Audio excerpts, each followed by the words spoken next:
think the main inspiration for the community actually was thinking about lifestyle and what would be a very pleasant way to live. Well, the Roslyn Ballston corridor is packed with stores, packed with restaurants. And there are a lot of great national chains like Whole Foods, the Apple Store, Chico's, amazing collection of places. But there's also a vibrant community of entrepreneurs and restaurateurs that are local. Mexicali Blue, the Woodside Grill. Of course, there's Ray's Hellburger and Raise the Steaks, where the president likes to eat. And so the other thing is, if you didn't like the restaurants here, you could walk to Georgetown and have all of that selection. It's endless amount of discovering that you can do.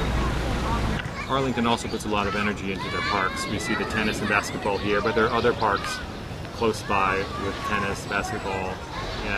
4 o'clock this afternoon on a nice day like this, and on a Friday, this park will be packed. It seems, when I think about it, finding something to do was never the problem.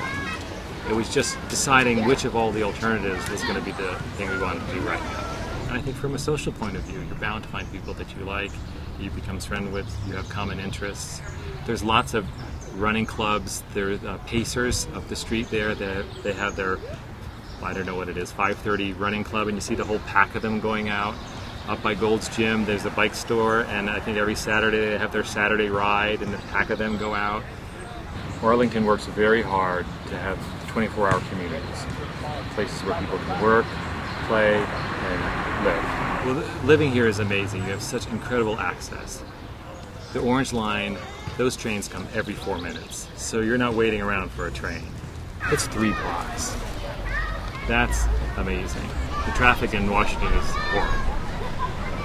Around here, it's a little bit of an island. It doesn't clog up too much.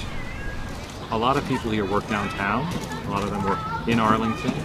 And also a good percentage of them work out in Tysons. It ends up being a sort of a happy medium. One of them will go and work for the State Department, and then another will go out to Tysons and work at one of the financial institutions out here. So in designing this community, working with people at Evergreen, we came up with a kind of architecture. We're going to be using brick and stone, it's rich textures, solid materials. We broke down the townhouses and made them irregular. Some face one way, some go the long way, some go the short way. The street doesn't go straight through, it has a little curve to it. We did plantings around that central courtyard. We also tried to take advantage of views. So in your living room, some of these places will be able to look out and see Washington Cathedral and overlook into the woods of McLean. Each house we manipulated and twisted to take advantage of its particular setting, and that's why we have 13 units and we have 7 different floor plans. So it's an amazingly complex project, but in this neighborhood where you have all these quirky houses, I think it's a good fit. When I look at buying real estate as an investment, I look for scarcity, something that's going to constrict the supply of the product. And people in this neighborhood are smart. They understand that in Arlington, they're not making any more of Arlington. They're not making any more buildable lots. So it's really unusual that 13 townhouses are going to come on the market. For an architect, that's always a wonderful moment. You've seen it in your mind, and now it's the time to actually see it be built. And they're going to be amazing. They're just going to be beautiful houses.